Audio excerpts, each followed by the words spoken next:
Balance score card की बातें करने जा रहा हूं बेटे। बैलेंस स्कोर कार्ड होता क्या है? अब इसको निकाला किसने था, सवाल ये आता है बेटे। दो व्यक्ति थे जो मर गए, आज हमें करना पड़ रहा है। एक तो रॉबर्ट कैप्लॉन और एक है डेविड नॉर्टन। दो व्यक्ति कैसे, आइए ना एक बार देखें। मैंने इनकी इमेजेस निकाल के रखी है कि आपको थोड़ा सा समझ आए कि कैसे दिखते होंगे। आज मैं इनकी इमेजेस आपको दिखा रहा हूं। ये बेटे देखो ऐसे दिखते हैं। ये बेटे ये है, ये देखो Robert Kaplan and David Norton. ये जो दो व्यक्ति थे हार्वर्ड बिजनेस स्कूल में वर्क करते थे और वहां पे कुछ जाते होंगे, and they have come up with a balance score card कि भाई एक ऑर्गेनाइजेशन, एक सेगमेंट, एक responsibility centre, if you want to evaluate the performance, then the balance scorecard is the most important performance measure. With the help of this measure, you can easily find out that in reality that company is doing something, that segment is doing something or not.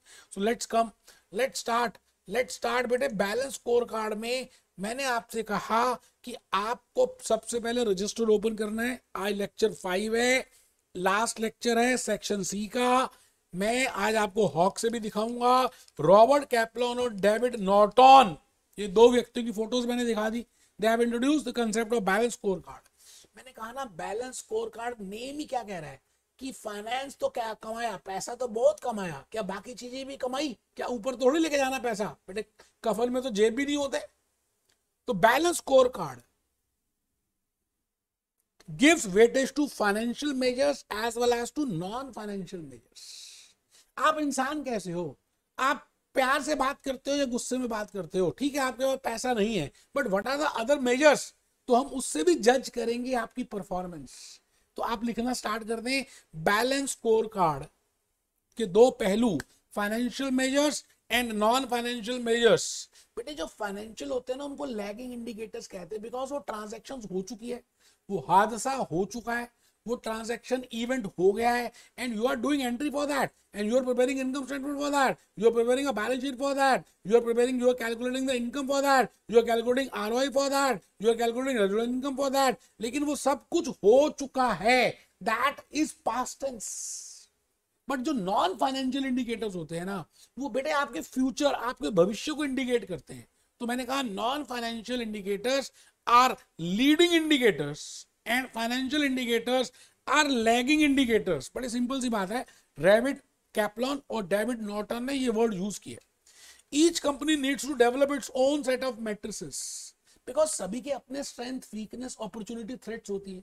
मेरा अपनी strength है कि मैं ज्यादा अच्छा explain कर सकता हूं। I can not file income tax return, I am a practicing chartered accountant, so I have my weakness. आपकी भी कुछ स्ट्रेंथ होगी, आपकी भी कुछ वीकनेस होगी, आपके अपने कुछ मैट्रिसेस होंगे, आप अपने लिए कुछ अलग से चेकिंग करते होगे। भाई मेरी जजमेंट, मेरी सक्सेस इस तरह से चेक होनी चाहिए। I think you are getting my point. तो आप लिखें each company needs to develop its own set of matrices and means to assess its progress towards meeting its goal. भाई हमें कुतुब मीनार पहुंचना है तो हर किसी का अपना रास्ता हो सकता है, क्योंकि उसके पास, किसी के पास कार है, किसी के पास स्कूटर है। It means they have their own matrices, they have their own yardsticks, they have their own benchmarks, so they should have their own strategies to go to Qutub Minar. You getting my point? तो इसलिए balance score card is to be used by each division, should be linked with corporate strategy. Qutub Minar पहुंचना is a corporate strategy. Which route you are going, that is your own balance scorecard. That is your own strategy. So your strategy, division strategy should be interlinked with the corporate strategy. Then only you can, we can say that balance scorecard will promote goal congruence. It means गोल तो एक ही है ना यार पूरी organisation का। आपने एक hockey movie देखी थी, शाहरुख खान क्या कहता है कि भाई जीतना तो इंडिया ने है ना। आप इंडिविजुअल ग्रोथ, इंडिविजुअल अपनी परफॉर्मेंस को मत देखो, आप इंडिया की परफॉर्मेंस को देखो, बिकॉज अल्टीमेटली आपकी परफॉर्मेंस मिल जाएगी इंडिया की परफॉर्मेंस के लिए। तो गोल कॉन्ग्रेंस शुड बी देयर। आप समझ रहे हैं? तो मैं क्या करूंगा, मैं अपनी स्ट्रेंथ कैलकुलेट करूंगा, वीकनेसेस देखूंगा, अपॉर्चुनिटीज देखूंगा, थ्रेट्स देखूंगा, और उसके बेसिस पे आई विल सी कि मेरी परफॉर्मेंस के इंडिकेटर्स क्या है।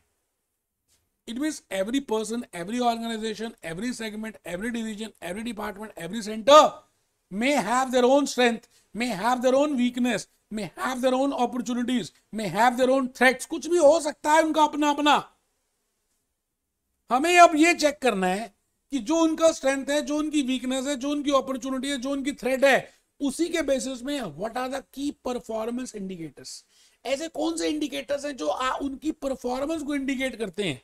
ठीक है जी. तो मैं भूपेश आनंद आपसे अभी अभी कहा there are financial indicators and there are non financial indicators. Within financial indicators we have seen ROI, we have seen RI. Now, what are the non-financial indicators? We have seen that. We have to write down customer measures, internal business process measures, learning and growth measures. आप लिखें, सब बच्चे लिखेंगे. Non-financial balance scorecard measures. Robert Kaplan and David Norton. Non-financial balance scorecard measures. Customer measures. अभी हम देखेंगे what I mean by customer measures. अभी hoc में जा रहा हूं. ठीक है जी. इंटरनल बिजनेस प्रोसेस मेजर्स, मतलब आपके इंटरनल बिजनेस प्रोसेस मेजर्स कितने अच्छे हैं. एनरॉन जैसे तो नहीं है, लेमन ब्रदर जैसे तो नहीं है, सत्यम कंप्यूटर जैसे तो नहीं है, यस बैंक जैसे तो नहीं है. What are your internal business process measures? How you internally measure your process, and what are your customer measures, and what are your learning and growth measures. तो बेटे चार फील्ड्स होती हैं. मैं आ रहा हूं बेटे, उसी में आ रहा हूं आपके लिए. मैं पहले तो हॉक को ओपन कर रहा हूं और मैं आ गया जी. देखो आपके सामने इस समय स्कोर कार्ड में balance score card, very important for examination. Support package में बार बार पूछ रहे हैं कि भाई बैलेंस स्कोर कार्ड है क्या. लेकिन मैंने जो अभी तक आपको बताया ना, एक बच्चे की रिपोर्ट कार्ड जब स्कूल अथॉरिटी इशू करती है ना, तो आजकल बहुत बड़ी रिपोर्ट कार्ड होती है. उस बच्चे के इंडिविजुअल मार्क्स कितने सब्जेक्ट्स के, उसके साथ साथ बड़े दूसरे कॉलम्स होते हैं. बेटे मेरे जमाने में तो नहीं होते थे, लेकिन आजकल होते हैं कि भाई वो बाकी में क्या परफॉर्म करता है, म्यूजिक में कैसा है, उसमें कैसा है, बिहेवियर कैसा है, होमवर्क कैसा है, एटीट्यूड कैसा है, लीडरशिप क्वालिटीज कैसी हैं, कम्युनिकेशन स्किल्स कैसी हैं, बॉडी लैंग्वेज के. It means all those things आजकल ज्यादा मैटर करती हैं. तो मैं कहूंगा that report card is the balance report card. Similarly as per Robert Kaplan and David Norton, आपको एक ऑर्गेनाइजेशन, एक डिवीजन, एक सेगमेंट की जब फाइनेंशियल प्रॉफिटेबिलिटी एनालिसिस करनी है, no doubt financial measures are important, but along with financial you have to go for non-financial measures which are also very important. customer है ना, internal process है ना, और लर्निंग एंड ग्रोथ. बेटे ये तीन चीजें भी आपने बैलेंस स्कोर कार्ड में समझनी है कि इनका मीनिंग क्या है. The customer perspective is identifying this the share of the segments and wants to target and this and companies share at the market. Customer satisfaction is another vital part of customer perspective. Customer satisfied कितना है, customer की आप expectations पूरी कितनी कर पा रहे हैं, कस्टमर के सर्विसेज कैसे दे रहे हैं. All that is named as a customer perspective which is to be considered in balance score card. ठीक है सर, बहुत बढ़िया. Internal processes includes innovations and improvements in products and services. Customer services support this. If one of the company customer, it means आपके internal processes कैसे हैं.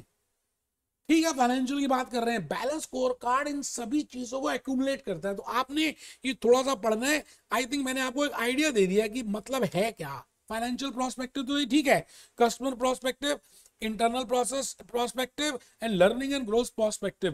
अगर आप ये चारों को ऐड करते हैं तो मैं कहता हूं it is named as balance score card. I think मोटा मोटी आपको पता चल गया. एक रीडिंग दे दीजिएगा, अगर कोई बात नहीं भी समझ आई तो आपको समझ आ जाएगी बेटा यही होते हैं बैलेंस स्कोर कार्ड. फिर मैंने आपको बाकी चीजें बता दी हैं. मुझे लगता है कि मैंने सेक्शन सी में बड़ी सारी बातें बताई हैं. बेटे आपके साथ बड़ी मेहनत की है. I have completed section A. पहले मैंने सेक्शन ए स्टार्ट किया, फिर सेक्शन डी स्टार्ट किया, फिर सेक्शन बी स्टार्ट किया, फिर सेक्शन सी स्टार्ट किया.